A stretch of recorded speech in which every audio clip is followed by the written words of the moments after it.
So what are some other solutions?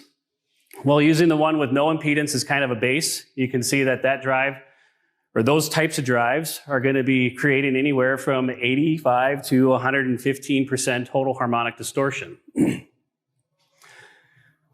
The pros with them is they're very small. I don't know if you guys have ever heard the word microdrive, but that's basically what they are.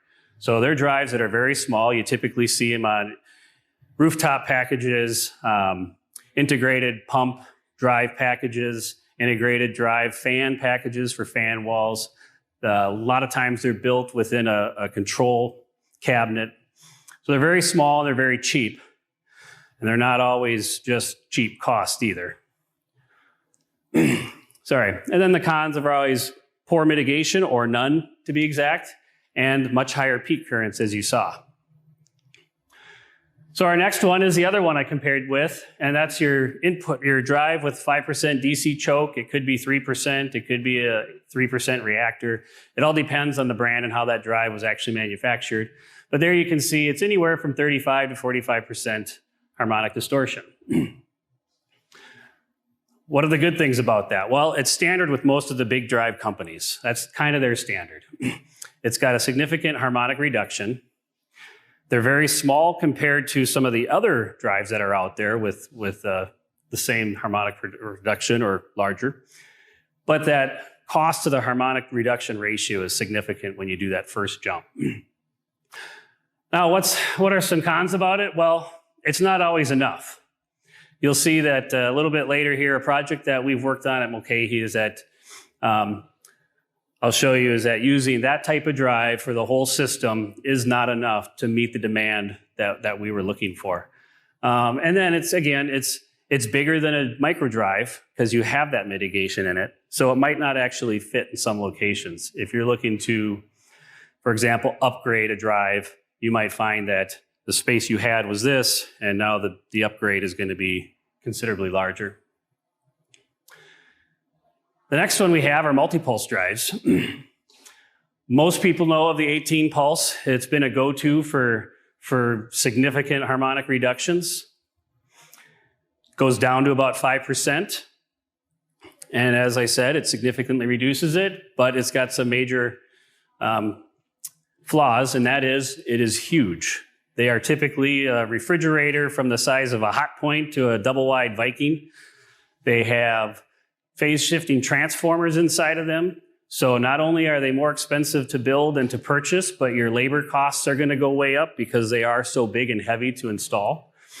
And then one of the other small things about it that's not so great is that they can be susceptible to an unbalanced line input. So you got to be careful about what the power is going to be like wherever you might be mounting that. The next one we have is a drive with a passive filter. So that'll also get you down right around 5%. But one of the great things about it is that it can be retrofitted. So if you were to have an existing building, you just decided to add another piece of equipment with the drive, and all of a sudden that drive pushed you over the edge to the point where you're getting some fines from the utility company. This is basically a filter. You can cut into that input line, mount the filter, and reduce that particular drive or multiple drives to get you back down where you're not being hit by the utility.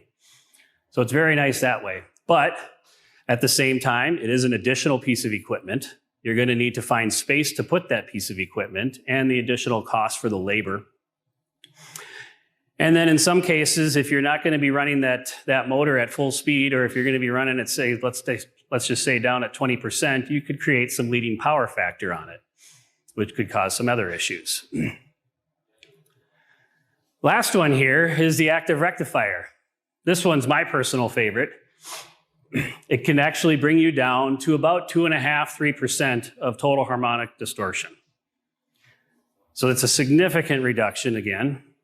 Like I said, down below 5% there. It can maintain a high power factor, and actually with the ABB drive that we carry, that power factor can even be adjusted. So if you have building issues with power factor, with that ultra low harmonic drive, you can change that with this drive. It doesn't require any external equipment, so there's no additional filter. It's all one piece.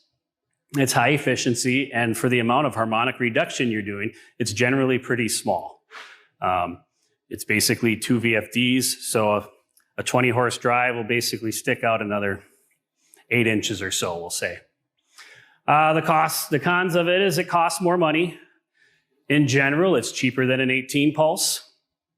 It might be about the same as that passive filter, maybe a little bit more depending on your labor.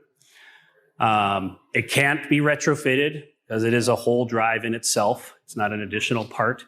And then what you'll find is some poorly designed versions in the past have had issues with backup generators.